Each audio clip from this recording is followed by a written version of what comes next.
Hello, అవునా? Thank you so much. ఏమైంది Niharika? I got 99% in national talent exam. Oh wow. వీళ్ళ లాంటి వాళ్ళ వల్లనే మాకు వాల్యూ లేకుండా పోయింది. 99 తర్వాత ఎంతరా? 88. అది నీ చదువు. అంజలి ఇంకో గుడ్ న్యూస్ చెప్పాలి, అది ఇంటూ గెస్ చేయి. ఏంటండి బామ్మ టప్పందా?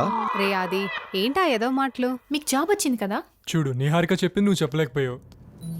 కంగ్రాట్స్ బావా. Thank you. Congratulation. Thank you. ఎంత మంచి మాట చెప్పారండి. నేను ఇప్పుడే గుడికెళ్ళి మొక్కు తీర్చుకుంటాను. అక్క, ఈ గేమ్ అయిపోయిన తర్వాత వెళ్ళొచ్చు కదా. దేవుడి కన్నా నాకేది ఇంపార్టెంట్ కాదురా. ఈవినింగ్ అయిపోతుంది అక్క, రేపు వెళ్ళొచ్చు కదా. లేదురా ఆది, ఇప్పుడే వెళ్ళాలి. జాగ్రత్త. అక్క జాగ్రత్త, ఇంకొకసారి ఆలోచించు. ఏ పర్లేదు, రేపు వెళ్ళమని చెప్తున్నాడు కదా. నేను పైకి వెళ్ళి రెడీ అయి వస్తాను, మీరు కూడా రెడీ అవ్వండి, గుడికి వెళ్దాం. సరే.